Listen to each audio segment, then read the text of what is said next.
Entonces, ¿qué podemos decir, chicos, del sistema respiratorio?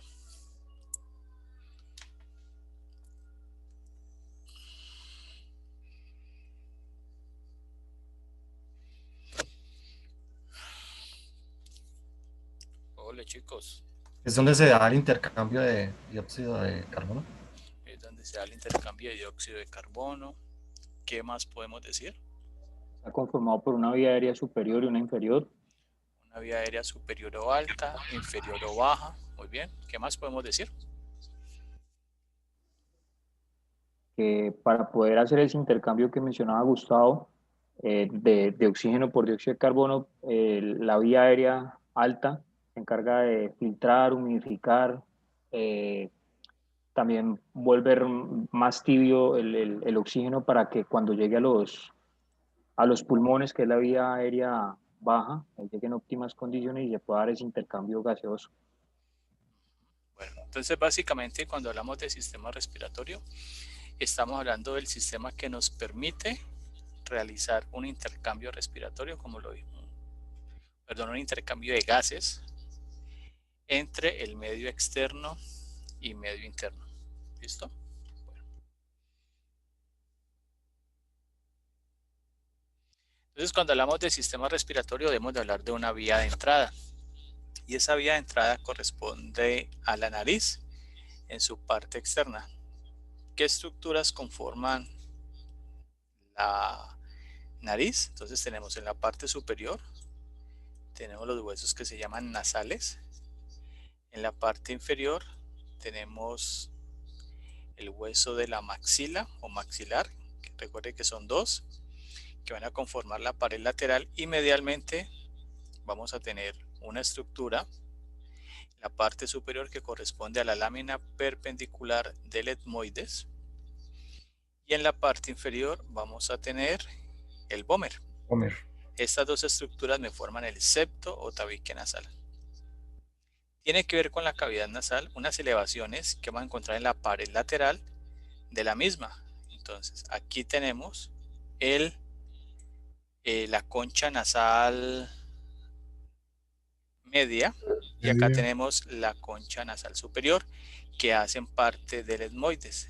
En la parte inferior tenemos el hueso de la concha nasal inferior, como un hueso independiente de los huesos de la cara. La nariz también en su parte externa tiene unos cartílagos, que esos cartílagos los voy a encontrar en el dorso de la nariz, en el ápex de la nariz y en su porción alar. Y también lo voy a identificar en la parte inferior. Y estos cartílagos son aquellos que se modifican cuando se hace un procedimiento quirúrgico denominado rinoplastia. En la base externa del cráneo vamos a encontrar una estructura, la voy a señalar aquí, que va a permitir la comunicación de la cavidad nasal con la cavidad oral. ¿Recuerdan cómo se llama?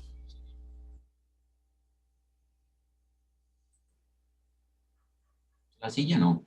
No, la silla está en la base interna. Esta es la base Los externa. cornetes o concha nasal, algo así.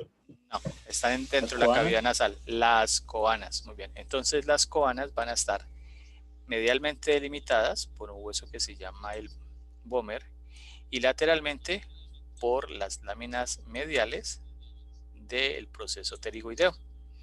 Que recuerden que el proceso pterigoideo hace parte de qué hueso, que tiene forma de mariposa. El esfenoides. El esfenoides.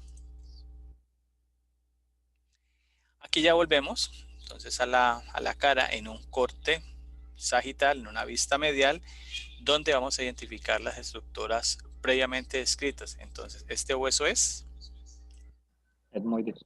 el etmoides, que sea su lámina perpendicular. Este sería el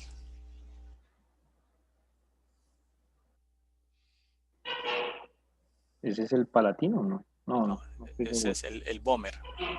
Ay, Y aquí tendríamos el cartílago. Esta pared que estoy viendo aquí, aquí la veo, es la misma, pero está cubierta de tejido.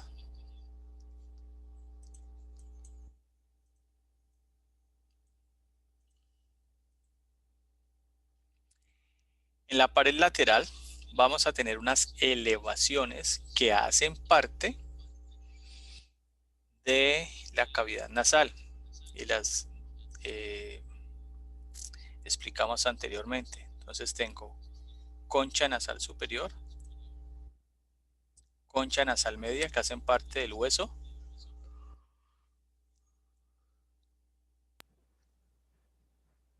¿hacen parte de qué hueso? Del etmoide. Del etmoides. Muy bien. Y acá tenemos el hueso de la concha nasal inferior, que hace parte de qué hueso? Lacrimal. Es independiente, ¿no? Es un hueso independiente, es un hueso autónomo. Estas conchas nasales, cuando están cubiertas de tejido, como las vemos aquí, van a presentar unos espacios que se llaman los meatos. Entonces, inferior, bueno, no inferior, corrijo, posterior aquí a la concha nasal superior tengo el meato superior, que aquí tiene el espacio, o sea, este es el orificio y por aquí drena. Tengo el meato medio, que está inferior a la concha nasal media, y tengo el meato inferior, que está inferior a la misma. Entonces, por estos espacios se va a drenar el contenido que va a estar presente en la cavidad nasal. ¿Qué contenido puede haber allí? O sea, ¿qué cosas pueden pasar?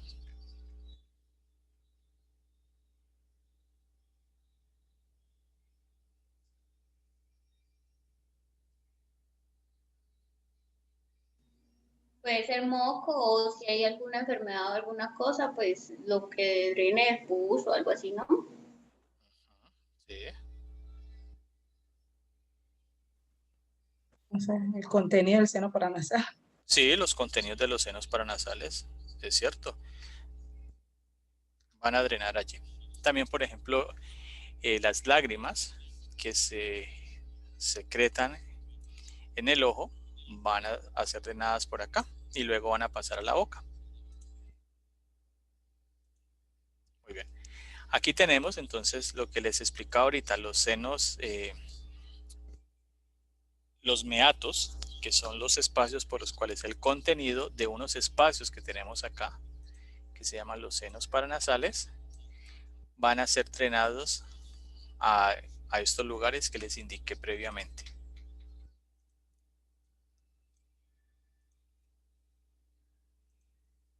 Muy bien. En la cavidad nasal, como ustedes lo dijeron al comienzo, es la puerta de entrada de el aire, que hace parte del elemento que va a permitir el intercambio gaseoso. Entonces la cavidad nasal va a tener dos porciones. En la parte superior voy a tener la porción o región olfatoria y en la parte inferior voy a tener la porción o la región respiratoria. Si yo hablo de la parte olfatoria, ¿ustedes qué me pueden explicar? ¿O qué me dicen de eso?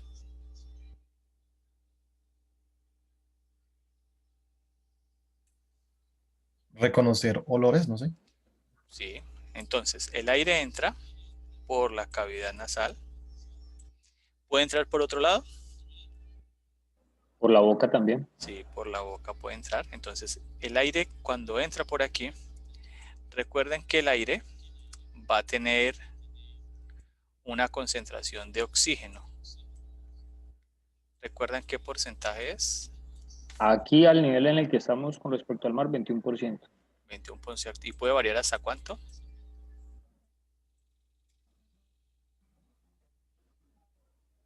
No, Bueno, la concentración puede estar entre un 19 y un 21%. Lo que sucede es que entre más alto nos ubiquemos, la concentración de oxígeno va a ser menor. ¿Listo? Entonces, el aire ingresa, va a llevar oxígeno y otras cosas más, entre ellas moléculas de olor. Esas moléculas ingresan por aquí y van a hacer sinapsis en esta región, una sinapsis química. Y si hacen sinapsis química, ¿con qué par craneal me debo de relacionar para poder que se dé olfatorio? El olfatorio, que es el primer par craneal. Entonces el nervio olfatorio se encuentra sobre la lámina cribosa del hueso etmoides. Y aquí van a haber unas estructuras que se llaman los filetes olfatorios que van a atravesar esta lámina. Y al atravesarla van a estar presentes unas células bipolares que van a hacer sinapsis química en esa región. Luego la información pasa al bulbo, del bulbo se proyecta vía tracto olfatorio y se va a ir al sistema límbico, que tiene que ver con la recordación, y se va a ir hacia la corteza olfatoria que está en el lobo temporal. Por eso los olores tienen que ver con el recuerdo, con la memoria. Ustedes, por ejemplo, ¿tienen algún recuerdo, algún olor que les evoque algún sentimiento o algo similar?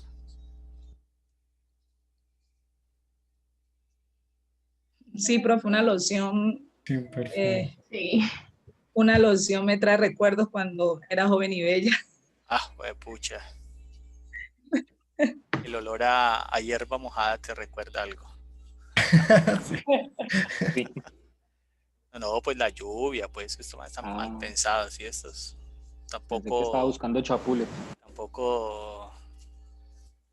Es que ella iba donde Rosa, una amiga que tenía una Sí, donde finca, Rosa. y Donde caminaban, Rosa, bueno. caminaban por la calle, entonces cuando llovía, ¿cierto? ¿Ese era? John No, Edward profe, mantiene así donde no Rosa. era. No era. Bueno. Pero sí, o sea que los olores evocan muchos recuerdos. Los olores de comida, por ejemplo, cuando uno pase y te huele algo rico por ahí. ¿Listo? Bueno, entonces... Eso es muy fuerte, ¿no, profe? Eso lo ¿Cómo? llevaste a imaginar.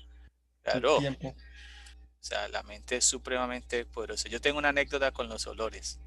¿No te acordás, Andrés, que yo les contaba a ustedes en clase? No. ¿No? ¿Cuál será? Cuando yo estaba pequeño, yo era de aguapanela con leche. Pero a mi hermana, que es 4 años menor que yo, le daban colada de guineo y colada de plátano. Y yo con esa vaina no puedo. Y yo huelo un aroma de una loción que se llama All Spice primaveral. Y yo huelo eso y a mi mente viene el olor a colada de guineo y plátano. Y yo eso no me lo paso, pues. Después sea la mujer más hermosa del mundo con ese, que tenga ese aroma y no me la paso. Esos son los olores por ahí. Pero los olores de las fragancias, de las comidas, muchas cosas. Eso es muy poderoso, como dicen ustedes. Muy bien. Dentro de la cara vamos a tener unos huesos que tienen unos espacios que se llaman los senos paranasales. ¿Qué huesos tienen senos paranasales? El frontal, Tenemos el frontal, muy bien. el cigomático maxilar, El maxilar. cigomático Maxilar, maxilar, sí. Uno que tiene forma de mariposa. esfenoides, El esfenoides. Y el otro que tiene una cresta de gallo. ay, ¿Etmoides? El etmoides. Entonces, estos senos paranasales van a estar presentes aquí. ¿Qué función tienen los senos paranasales? Ellos cumplen la función de ser una cámara de resonancia, que van a estar cubiertas por una mucosa, que esa mucosa se puede inflamar. Y cuando se inflama, pues primero va a generar una alteración en la fonación. Y segundo, pues va a alterar la circulación de aire por esta región. Entonces aquí tenemos una imagen. Esta imagen que vemos aquí que resalto corresponde a un corte de qué tipo.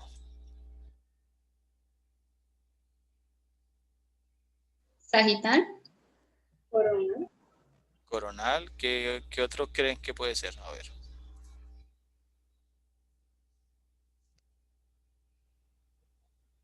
¿no es sagital? No, este es uno Coronal. Coronal. Porque mira, aquí tenemos la órbita, aquí tenemos un diente superior, aquí tenemos el septo tabique-nasal, aquí tenemos las conchas nasales superior, aquí vemos la inferior, bueno, aquí vemos varias cosas. Entonces los senos paranasales van creciendo con el paso del tiempo. Entonces en esta escalita que tenemos aquí lateralmente, me muestra en colores cómo ellos van aumentando su espacio con el paso de los años. Entonces tenemos de color amarillo cuando nacemos, mira que es el maxilar, el que está presente, cuando se tiene 1 año, cuando tenemos 4 años, color rosado, cuando tenemos 7 años, cuando tenemos 12 años, cuando somos adultos y cuando seamos adultos mayores.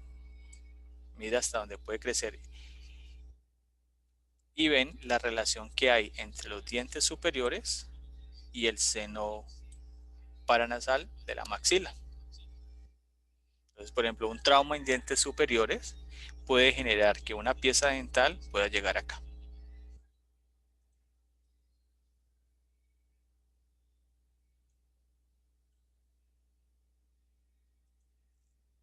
Muy bien, aquí vemos un esquema de cómo los senos paranasales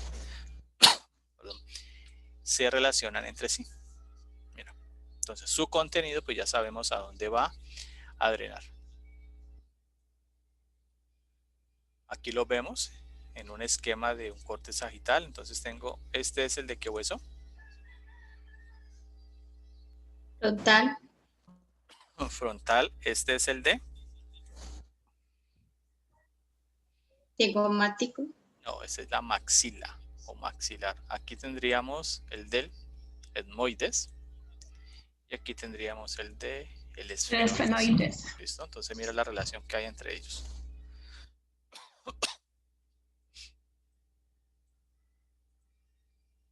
Bueno. En la parte externa de la nariz vamos a tener una irrigación. Recuerde que siempre que hablamos de irrigación vamos a hablar de arterias. Entonces vamos a tener una arteria que se llama la arteria dorsal de la nariz, que es esta, que corresponde a una rama de la arteria oftálmica, que esta a su vez corresponde a una rama de la arteria carótida interna. Entonces la arteria dorsal de la nariz pasa por esta región y luego me va a dar una arteria nasal externa, de la cual se va a derivar una arteria que se llama la nasal lateral, que va a tener una relación con esta arteria que es la facial.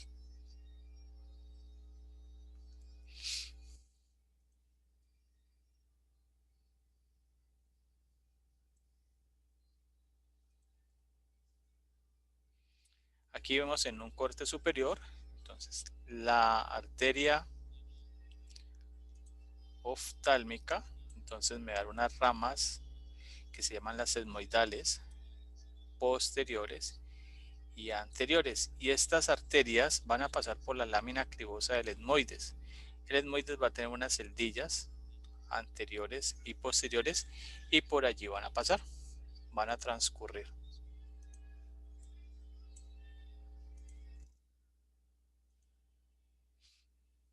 Aquí, en este corte sagital, estamos viendo cómo la cavidad nasal está siendo irrigada por diferentes arterias. Entonces tenemos la arteria esfenopalatina, que es esta arteria que vemos acá. Entonces de allí voy a tener unas arterias que van a ser la septal posterior,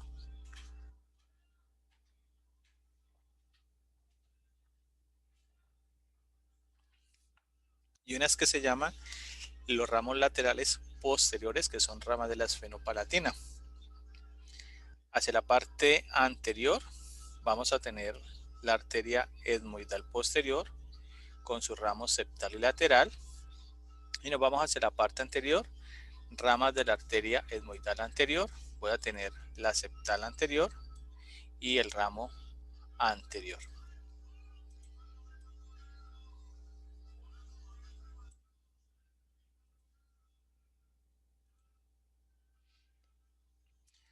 Otra rama que vamos a tener aquí es la esfenopalatina, que la nombramos anteriormente.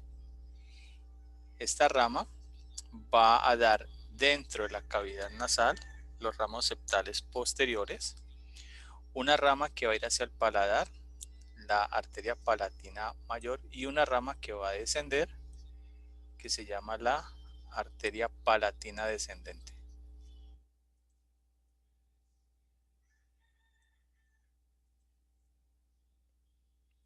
Cuando hablamos de drenaje, vamos a hablar entonces de las venas. Entonces tenemos la vena angular, que es la responsable del drenaje del 10% o aproximadamente el 10% de la sangre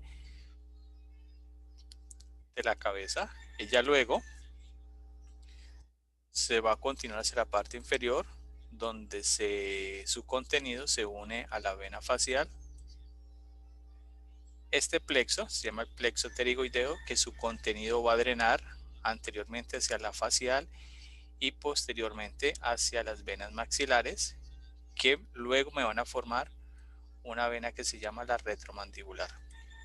Y la vena oftálmica, que tiene su arteria concomitante, entonces drena su contenido, se continúa como angular, facial y de allí hacia abajo.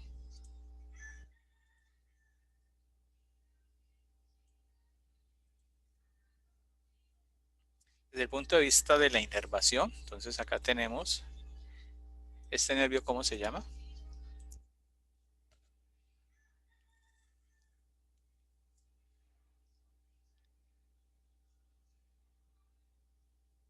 ¿Cómo se llama este nervio, chicos? Óptico. Míralo bien. Es el olfatorio. Este es el olfatorio, muy bien, este es el bulbo olfatorio. Aquí tenemos una rama del nervio trigémino que se llama el nervio nasociliar.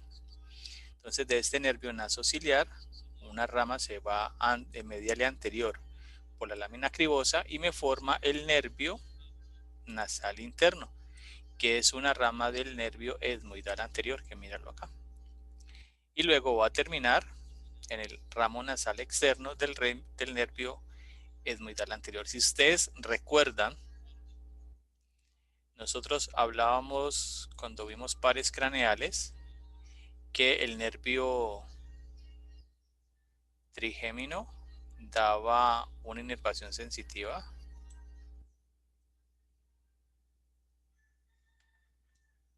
¿Lo recuerdan? Que daba como estos,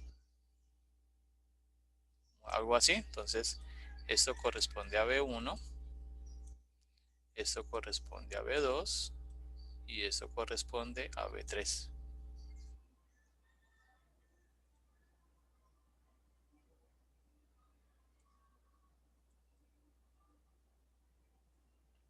Aquí vemos entonces la cavidad nasal en su pared lateral con los ramos del nervio etmoidal anterior, que sería el nervio nasal interno lateral, que ya sabemos que es parte del etmoidal anterior y que el etmoidal anterior es una rama del nasociliar, que a su vez es una rama del nervio oftálmico. En la parte inferior tenemos los ramos nasales laterales que se van a ubicar posteriores al ganglio pterigopalatino que está aquí. Y de aquí, de este ganglio, van a salir los ramos palatinos mayores que van a ir hacia la parte anterior del paladar.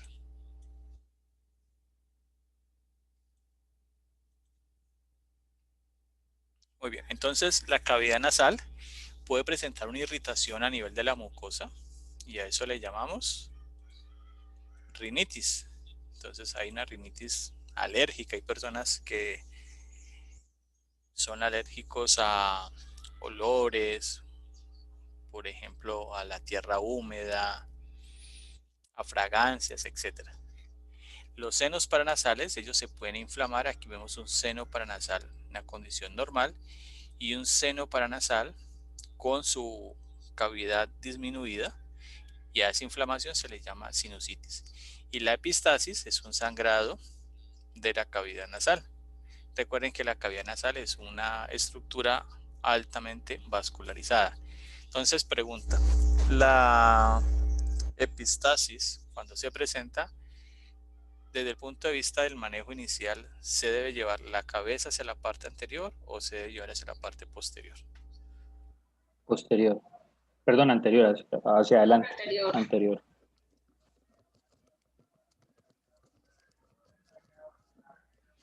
Entonces, ¿se debe llevar hacia la parte anterior? Sí, señor, hacia adelante. Se debe llevar hacia adelante porque si se lleva hacia atrás, la persona puede presentar una broncoaspiración. ¿Listo? Entonces eso es bueno tenerlo en cuenta. Aunque antes se decía que debía ir hacia atrás. Muy bien.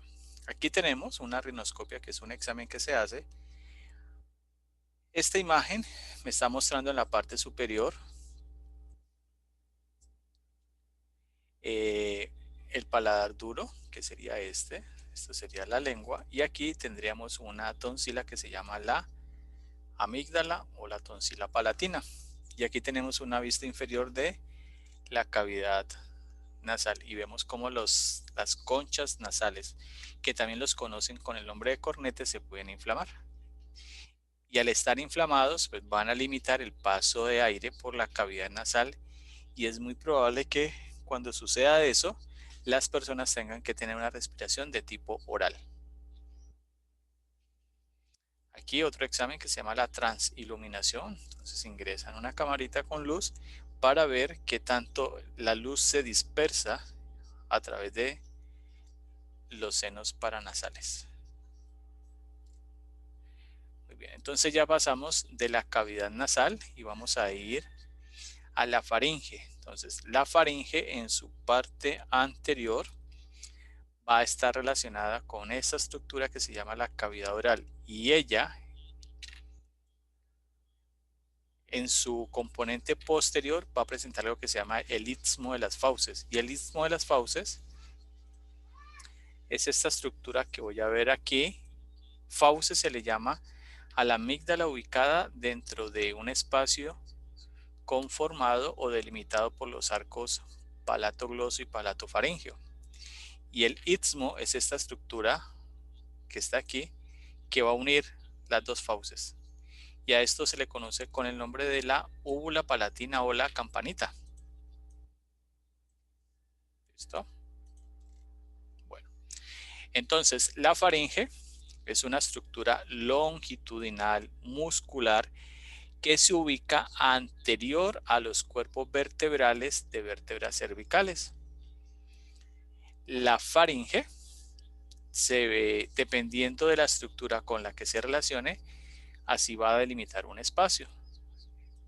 En relación con la cavidad nasal, tenemos la nasofaringe. En relación con la cavidad oral, tenemos la orofaringe.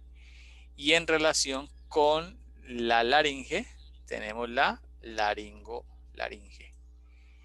La faringe, si la veo en términos de la ubicación de vértebras cervicales, la voy a encontrar desde C1 hasta C6, porque luego ella se va a continuar como esófago y la laringe se va a continuar como tráquea.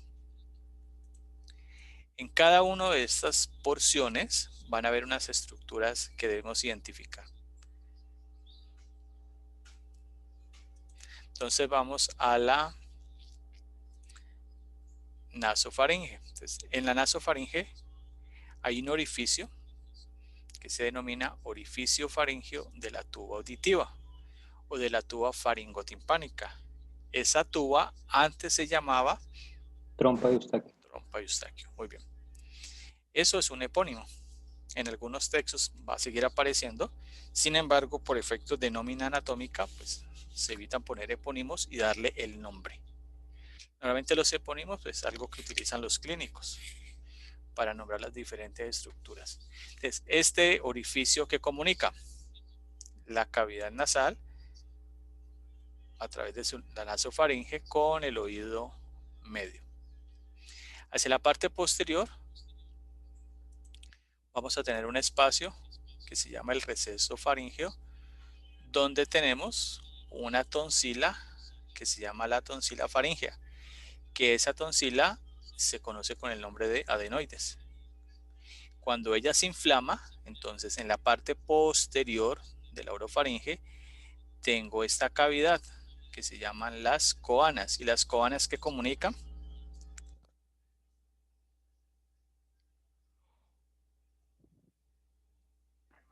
A la cavidad nasal con la cavidad oral. Exactamente, comunica cavidad nasal con cavidad oral. ¿Listo? O sea que si la adenoides se inflama, obstruye las coanas, entonces la persona, ¿qué tipo de respiración va a utilizar? Va a respirar por la boca. Va a respirar por la boca. Muy bien. Ahora continuamos con la orofaringe. Esta es la orofaringe. Entonces la orofaringe va a estar conectada con la cavidad oral. Aquí vamos a encontrar en la parte superior esta estructura que se llama el paladar muelle, que sería el paladar duro. Hacia la parte posterior tendría el paladar blando. Y la saliente que voy a encontrar en el paladar blando corresponde a la úvula palatina, que comúnmente se conoce con el nombre de campanita. Lateralmente voy a encontrar la tonsila palatina, que es la que hablamos que está dentro de una fauce, y vamos a ubicar las tonsilas linguales, que son estructuras conformadas por tejido linfoideo, que en este caso se encuentran en la parte posterior de la lengua. Ya luego de allí continúo con la laringofaringe, que sería la porción faríngea de la laringe. Entonces va a estar aquí. En esta porción voy a encontrar dos espacios que se denominan los recesos piriformes. Estos recesos son cavidades, son unos espacios, son unas áreas que hay allí por la cual el contenido de la cavidad oral en función del sistema digestivo se va a proyectar posterior e inferior para continuarse a través del esófago y llegar al estómago.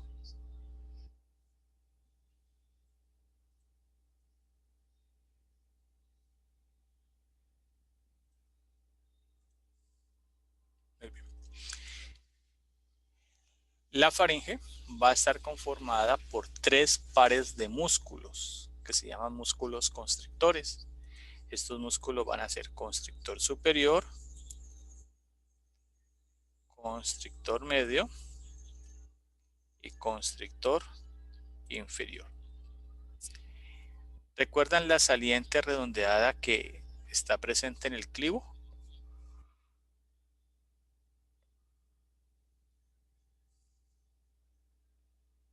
¿Sí recuerdan el clivo? Orificio superior, creo, el carotidio. El clivo, recuerden que es la parte lisa, si lo vemos por la base interna, o rugosa, si lo vemos por la base externa, que corresponde al hueso occipital en relación con el hueso esfenoides. Entonces, en la base externa hay una saliente rugosa que se llama el tubérculo faríngeo, que va a servir como punto de referencia para proyectar posterior e inferiormente un tendón que se llama, un tendón que une los bordes mediales de los músculos constrictor superior, medio e inferior, que se denomina el rafé faríngeo. En la parte inferior del músculo constrictor inferior va a haber un músculo que se llama el cricofaríngeo, que corresponde a la porción inferior del músculo constrictor inferior. El músculo constrictor superior se une a este músculo que se llama el buccinador, que es músculo de la mímica facial, a través de un rafé que se llama el pterigo mandibular.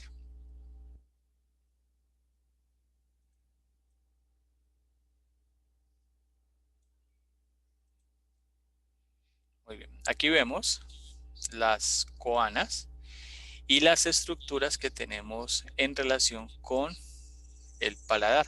Entonces, estas estructuras que van a permitir que cuando se contraen se eleve y se aumente el volumen de la cavidad oral en un proceso asociado a la digestión que se llama la deglución.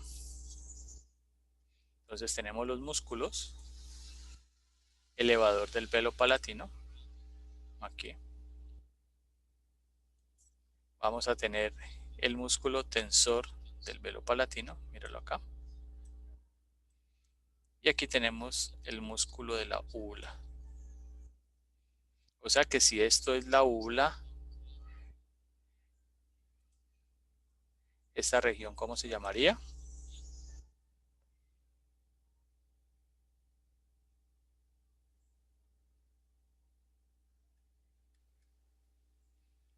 Esta parte en relación con la faringe, ¿cuál sería?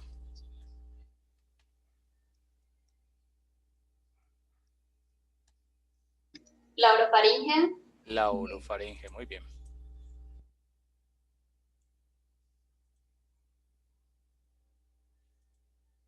Muy bien. Aquí tenemos un corte de qué tipo? Sagital. Sagital. Sagital. Entonces, esta porción que veo acá corresponde a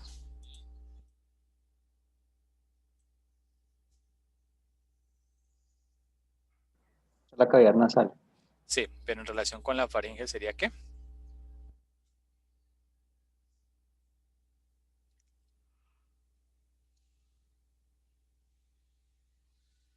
Esta es la nasofaringe y esta sería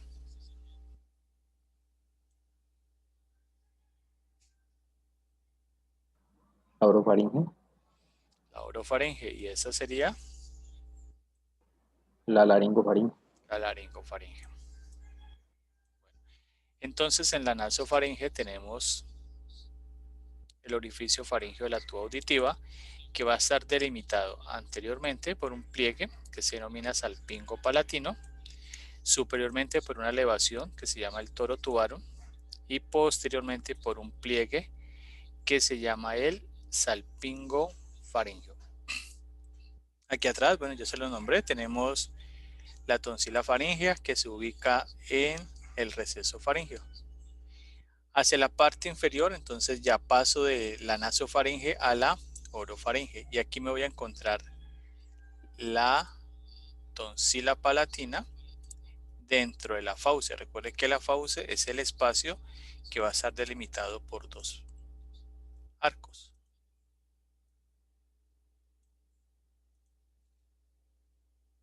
Entonces aquí tenemos, ¿qué arcos voy a identificar aquí? El palatogloso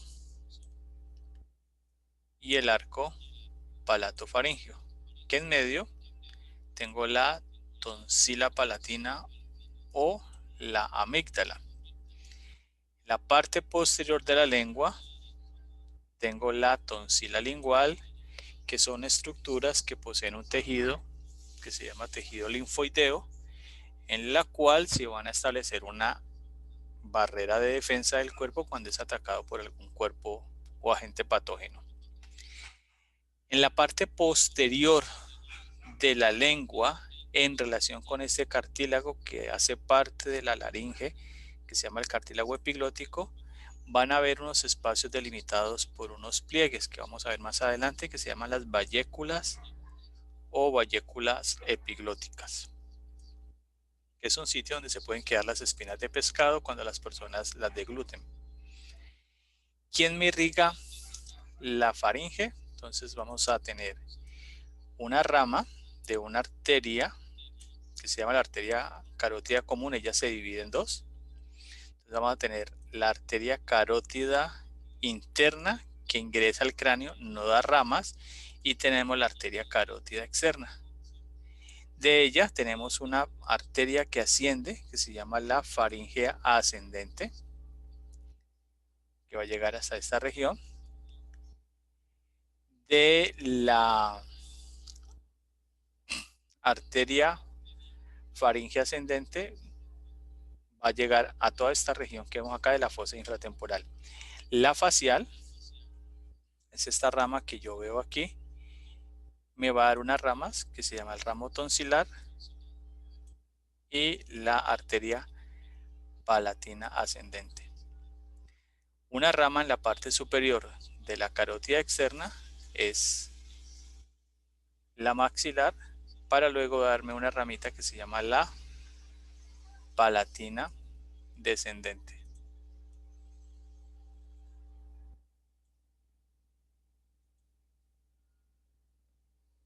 Desde el punto de vista del drenaje, entonces vamos a tener el plexo pterigoideo que va a drenar algún componente hacia la vena facial y hacia la parte posterior, la retromandibular, que me va a formar dos ramos, o va a tener dos divisiones, una división posterior y una división anterior, y su división anterior con venas que drenan a ella van a llegar a esta vena grande que se llama la yugular interna, que se origina ¿en qué foramen?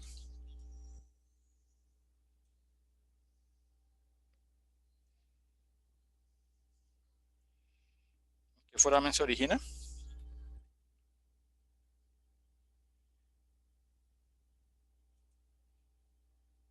Foramen yugular. Muy bien.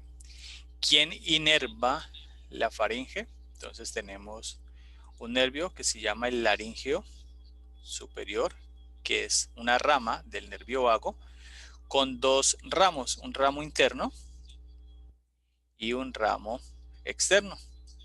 Y en la parte inferior tenemos el nervio laringeo recurrente, que es una rama del nervio vago, que una fibra se devuelve y va a inervar la laringe en su parte posterior y lateral.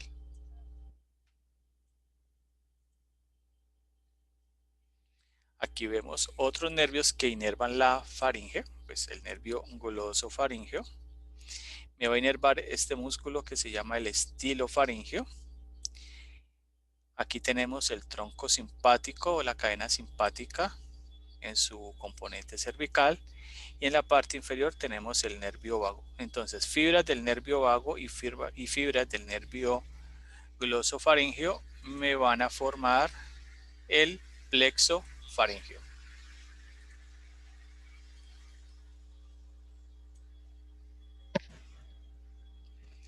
Entonces aquí vemos en la parte posterior la cadena linfática. Entonces tenemos unos ganglios retrofaringeos. Van a ubicarse medial a la arteria carótida común que vemos aquí. Vamos a tener los nodos cervicales profundos que se van a ubicar en relación con la vena yugular interna. Y un nodo que se llama el yúgulo digástrico, que es un nodo grande el cual va a recoger el contenido de nodos más pequeños. La faringe se puede inflamar, y a eso se le llama una faringoamigdalitis. Entonces vamos a ver estructuras como las tonsilas palatinas inflamadas, podemos ver la úvula también inflamada, y aquí vemos pues una imagen real de ella. Y que esta condición, pues uno de los síntomas más comunes es la dificultad para deglutir. Muy bien, chicos, les sugiero que hagamos una... Entonces en el cuello tenemos una estructura que se llama la laringe. Si recuerdan, cuando vimos las regiones del cuello, pues proyectamos una línea imaginaria por toda la mitad y sobre ella decíamos que esta atraviesa ¿qué región del cuello?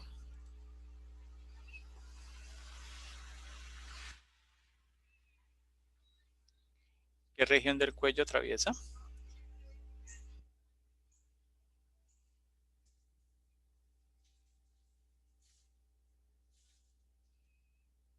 Chicos, ¿qué región del cuello atraviesa?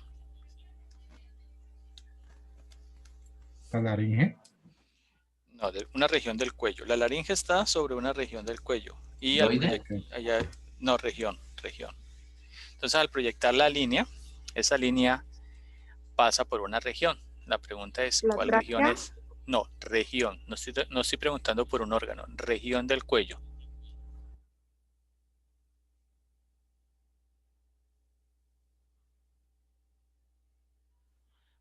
Bueno, recuerden que el cuello tiene una región que se llama la región anterior. ¿Listo? Y sobre la región anterior se proyecta una línea imaginaria, que es la línea media. Si recuerdan o hacen un poco de memoria, les decíamos que sobre esa línea tengo un hueso, que es un hueso flotante, que se llama el hueso hyoides. Vamos a tener un cartílago que hace parte de la laringe, que se llama el cartílago tiroideo. En la parte inferior tenemos una glándula que hace parte del sistema endocrino, que se llama la glándula tiroides, y en la parte inferior tengo una estructura cartilaginosa que se llama la tráquea, y en la parte más inferior tengo una estructura que se denomina la incisura o escotadura yugular. Entonces, sobre la línea media voy a encontrar la tráquea. ¿Listo? Que se va a encontrar medial a unos vasos sanguíneos, que son la arteria carótida común y la vena yugular interna. ¿Listo? ¿Ya se ubicaron?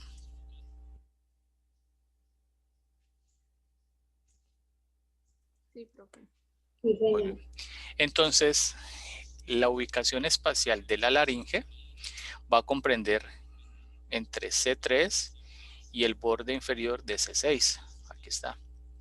Entonces, posterior a la laringe voy a encontrar una estructura muscular longitudinal que es la faringe. Y en la parte inferior de la laringe voy a tener la tráquea.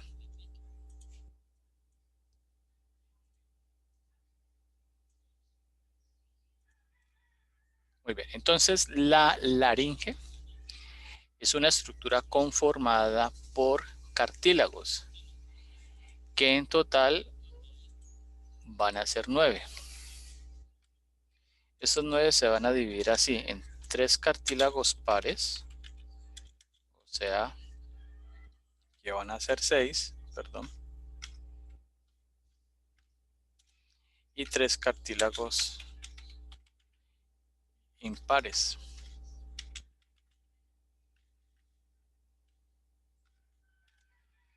Entonces, los cartílagos pares se van a llamar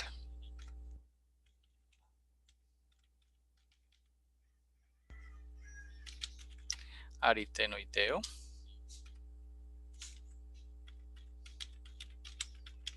corniculado y cuneiforme. Y los impares van a ser epiglótico, tiroideo y, cricoideo.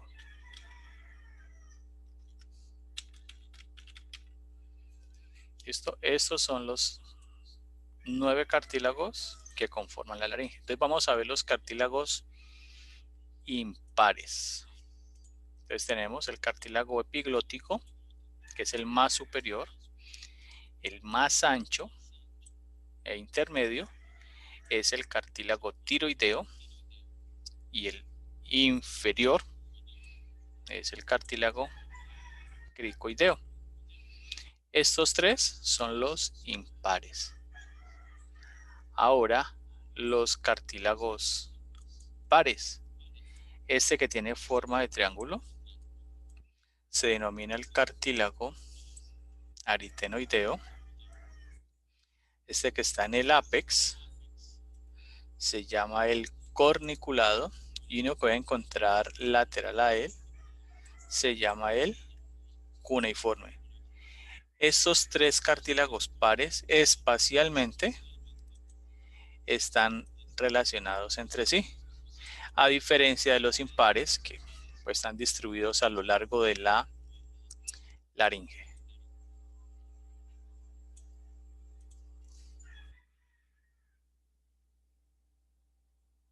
Muy bien, entonces vamos a ver cartílago por cartílago. Primer cartílago, el cartílago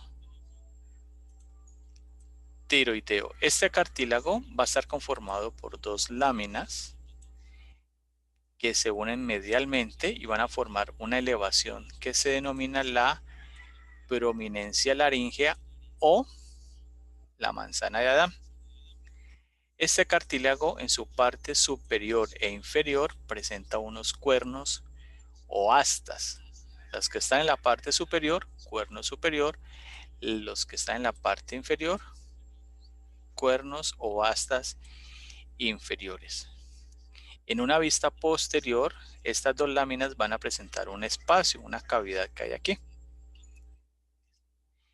En la parte superior, el cartílago tiroideo va a tener una relación con este hueso, que es un hueso flotante, que lo ubico en la región anterior del cuello y se llama ¿cómo?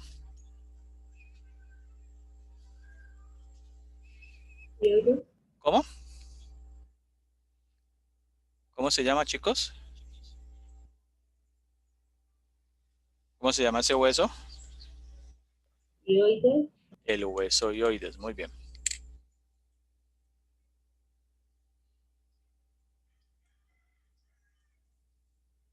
Ahora vamos al cartílago epiglótico.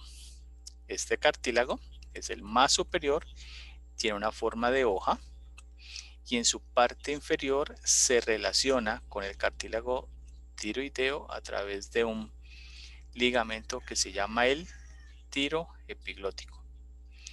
Como tiene forma de hoja, vamos a hacer aquí la formita.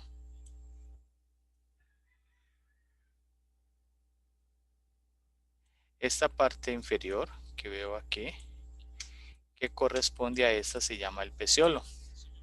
Él va a presentar un borde superior, dos bordes laterales y en medio una elevación que se llama el tubérculo epiglótico. En su parte anterior, el cartílago epiglótico se relaciona con el hueso hioides a través de un ligamento que se llama el ligamento hioepiglótico.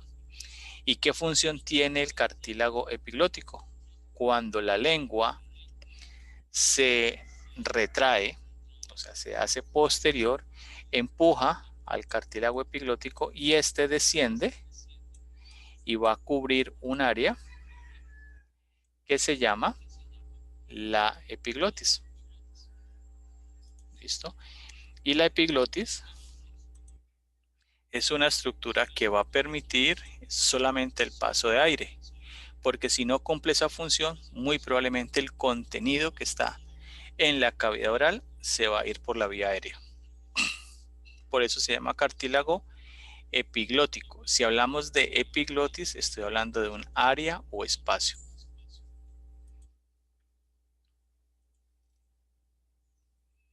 Muy bien, siguiente cartílago. Cartílago cricoideo. Este cartílago va a presentar en la parte anterior un arco y en su parte posterior una lámina. La lámina va a tener dos bordes, uno superior y uno inferior. Y en el borde superior va a haber una cara articular con la cual se articulan el cartílago aritenoideo, que son los cartílagos pares, con el cartílago cricoideo, formando la articulación crico-aritenoidea. En su parte lateral, el cartílago cricoideo tiene una cara articular en la cual se une funcionalmente el cuerno inferior del cartílago tiroideo y el cartílago cricoideo, formando una articulación que se llama cricotiroidea.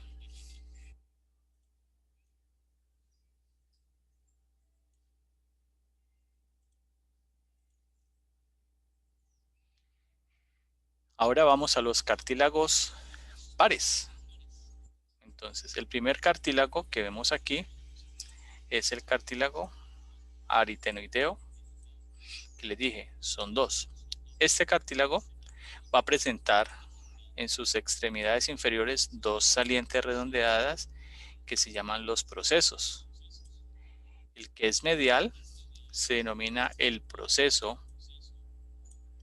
vocal y los laterales son los procesos musculares. Punto de referencia para ubicar los pliegues o cuerdas vocales y musculares respectivamente. En la parte superior, en el ápex del cartílago aritenoideo, voy a ubicar el cartílago corniculado, que son dos. Y el tercer cartílago lo voy a ubicar en un pliegue que se proyecta desde el borde lateral del cartílago epiglótico hacia el ápex del cartílago aritenoideo y se llama el pliegue ariepiglótico. En este pliegue voy a encontrar el cartílago cuneiforme. Entonces los tres cartílagos espacialmente van a estar relacionados. Entonces, aquí les expliqué en una sola imagen los tres. Sin embargo, aquí vemos el cartílago corniculado que lo ubico en el ápex de ¿qué cartílago?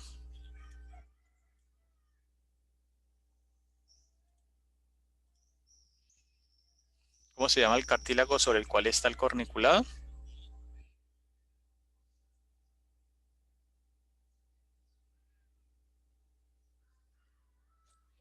Aritenoideo. El cartílago aritenoideo, muy bien. ¿Y cómo se llama el cartílago que está sobre el pliegue ariepiglótico?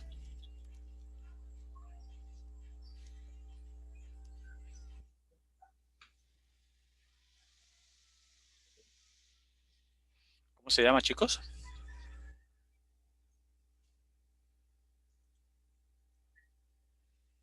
Cartílago cuneiforme.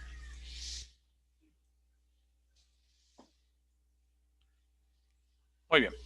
Entonces, entre estos cartílagos se presentan unas articulaciones. Esas articulaciones son las siguientes. Entre el cartílago cricoideo y el cartílago aritenoideo, y el tiroideo, tengo la articulación cricotiroidea. Y esta articulación presenta una cápsula articular. Entonces, si tiene una cápsula, desde la clasificación de las articulaciones, según el tejido, ¿cómo se llama?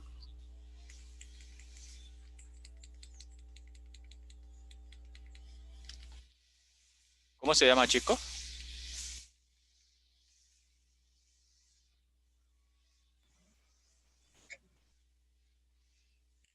Si una articulación tiene cápsula, ¿cómo se llama? ¿O cómo se clasifica? ¿Cartilaginosa? No. Te quedan dos opciones.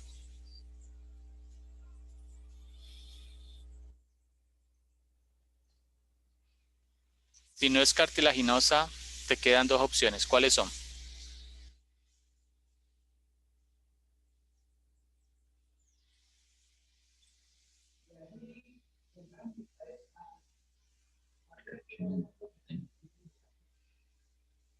¿Cuáles son, chicos? Si no es cartilaginosa, ¿cuál es? ¿Sinovial? Es una articulación sinovial. Y si es sinovial, desde el punto de vista del movimiento, ¿qué quiere decir? ¿Que presentan mucho movimiento? Exactamente, que es una articulación que tiene bastante movimiento. O sea que esta articulación, la cricotiroidea, es una articulación sinovial. Por ende, se mueve bastante. Tenemos esta articulación que se llama la cricoaritenoidea. En ella tenemos una cápsula y un ligamento cricoaritenoideo posterior. Recuerde que los ligamentos son estructuras que permiten la estabilización de las articulaciones. También tiene cápsula articular, o sea que la clasificamos como Sinovial. es una sinovial. Muy bien.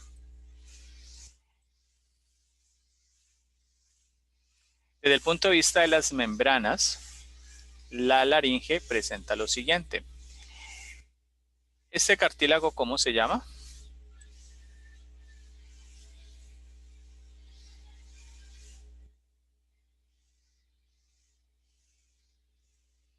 ¿Cómo se llama ese cartílago, chicos?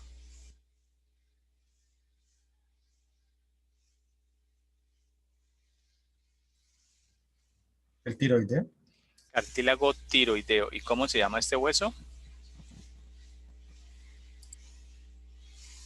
Tiroides. Tioides. ¿Y estas dos estructuras que señalo aquí?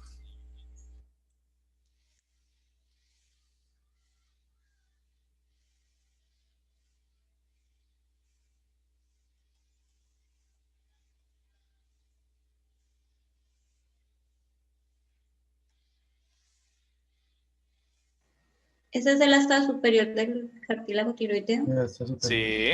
¿Y estos de acá, del hueso hioides, cómo se llaman?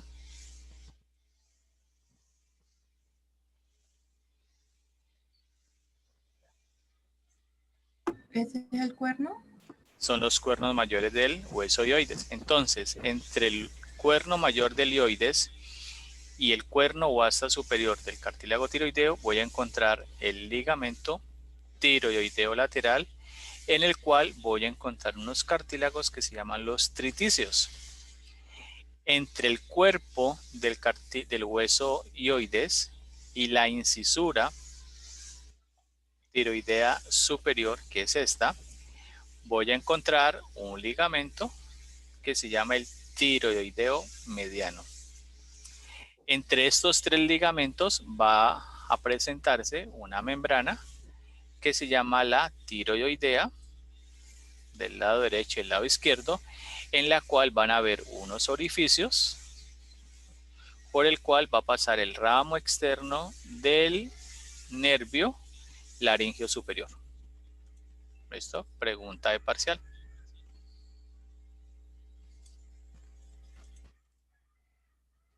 Muy bien. Ahora vamos a la estructura membranosa o las estructuras presentes entre este cartílago, que es el tiroides, y el cartílago cricoideo.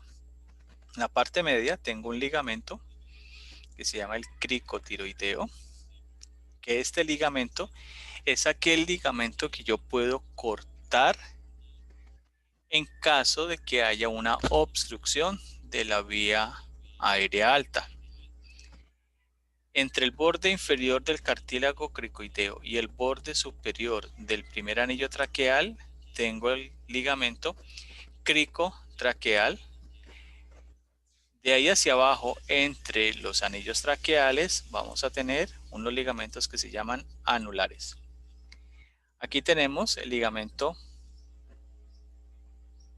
cricotiroideo. Entonces mire que si yo lo corto, yo puedo generar un espacio que no va a afectar ninguna estructura funcional, como serían las cuerdas vocales.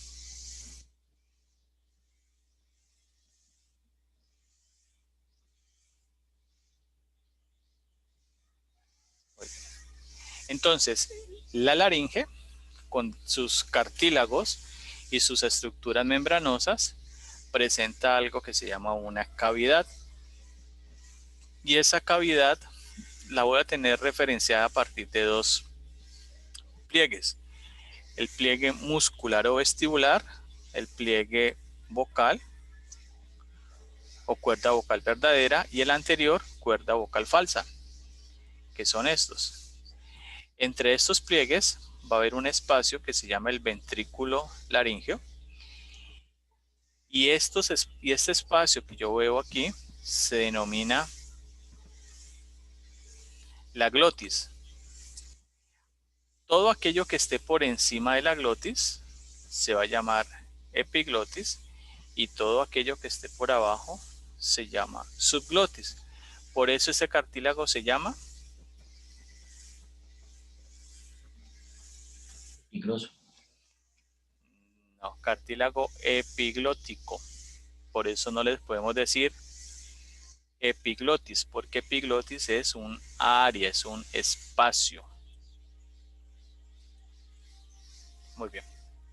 En este corte coronal, en la vista posterior, vamos a tener una estructura que se llama el ádito laríngeo, que es este espacio que hay aquí. Recuerde que el ádito es el borde, es el marco de alguna estructura.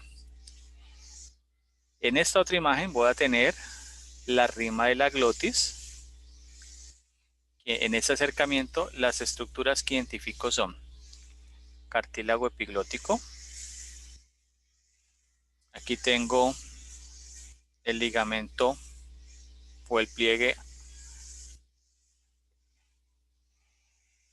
que va del cartílago epiglótico al cartílago aritenoideo, o sea, el ariepiglótico.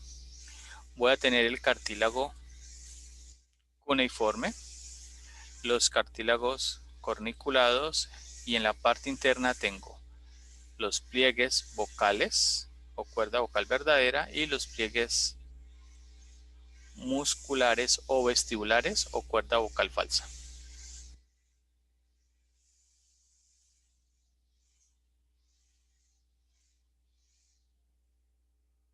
Bueno, entonces aquí ya vemos una imagen real de la rima de la glotis. Recuerde que rima serían estos extremos que tengo aquí.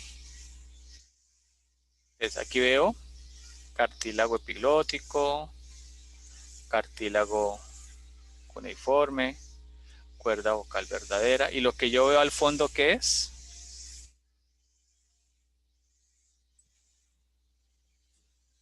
¿Tráquea? La tráquea, muy bien. Y aquí vemos pues un acercamiento. Estos serían las cuerdas vocales falsas o pliegues vocales, y aquí estas serían las cuerdas vocales verdaderas.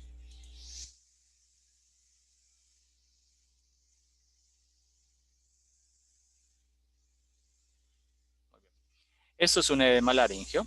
Entonces, un edema laríngeo es una respuesta inflamatoria ante o es una reacción alérgica a algún medicamento o algún alimento. Entonces, ¿qué sucede? La laringe comienza a inflamarse, y cuando se inflama, pues obstruye el paso de aire, y por ende pues habría que tener una técnica de emergencia para poder garantizar que la persona pueda respirar de manera normal. Aquí tenemos un pólipo laríngeo, que es una dilatación, entiéndase, una especie de hernia que se da en la cuerda vocal que puede afectar la fonación. Tenemos un nódulo laríngeo, es una especie de tumor que se puede presentar en la cuerda vocal. Y vamos a tener una papilomatosis laríngea, que es la presencia del síndrome del virus del papiloma humano en la laringe. Muy bien. Desde el punto de vista muscular, que son las estructuras que van a permitir el movimiento de los cartílagos, tenemos el músculo cricotiroideo con sus dos porciones, una porción recta y una porción oblicua, originándose en el cartílago cricoideo e insertándose en el cartílago tiroideo. Cuando se contraen este par de músculos, pues como la imagen lo indica, el cartílago tiroideo tiende a orientarse a anterior e inferior.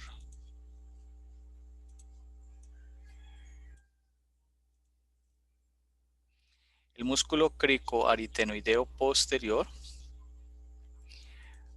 va a actuar sobre el cartílago aritenoideo, permitiendo movimientos que se acercan a la línea media, que son movimientos ¿de qué? Cuando una estructura se acerca a la línea media, desde el punto de vista de movimiento, se llama Abducción.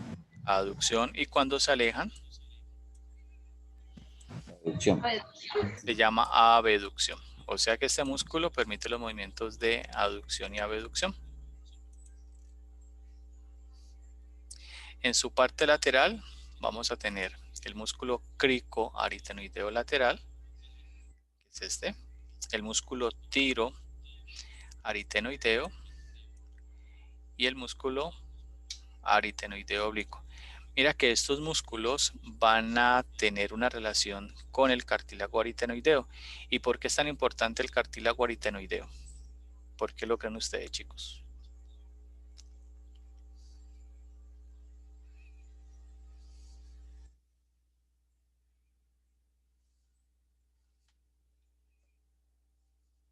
¿Por qué lo creen?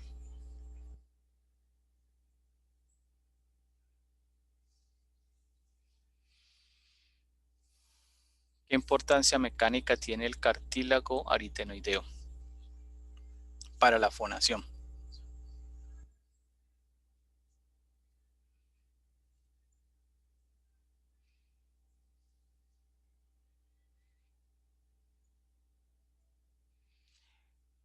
Entonces les ayudo. Recuerden que el cartílago aritenoideo tiene una forma de triángulo y en su parte inferior tiene dos procesos.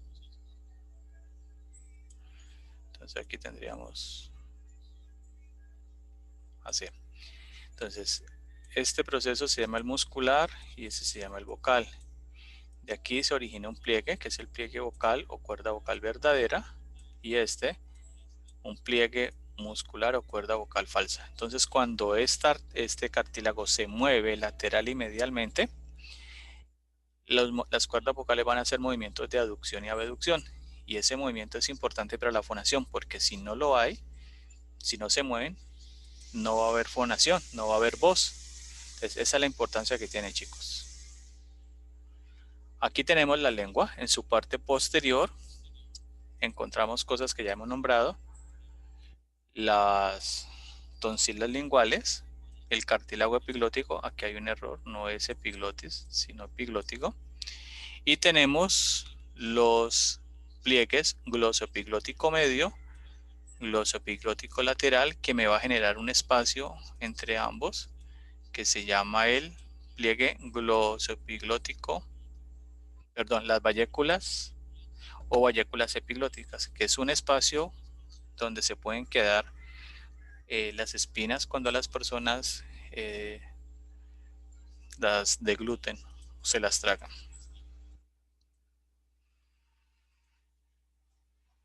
¿Quién inerva la laringe? Entonces tenemos el nervio laringio superior. Recuerden que tiene dos ramos, un ramo interno y un ramo externo. En la parte inferior tenemos el nervio laringio recurrente, que ya sabemos que es una rama del nervio vago, que me va a formar el nervio laringio inferior con sus ramas anterior y sus ramas posterior.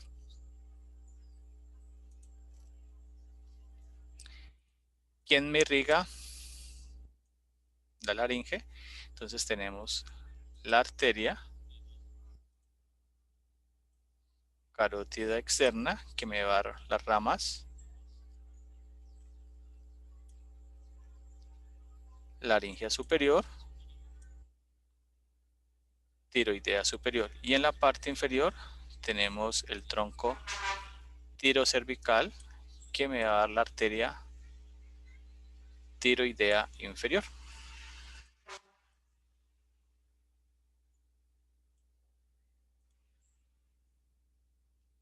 Aquí ya tenemos una visión más cercana de las estructuras vasculares. Entonces estamos en el lado derecho. Esta es la arteria carótida común. Esto es el tronco brachiocefálico, y de aquí se desprende un tronco que se llama el tiro cervical. Entonces de él pues voy a tener la arteria tiroidea inferior, que la vemos aquí. Se desprende una arteria que se llama la arteria vertebral, que va a pasar por los forámenes transversos de las vértebras cervicales. Vamos a tener la arteria cervical profunda, una arteria que se llama la cervical ascendente, que sube, y un resto de estructuras que van a ir hacia la parte del tronco.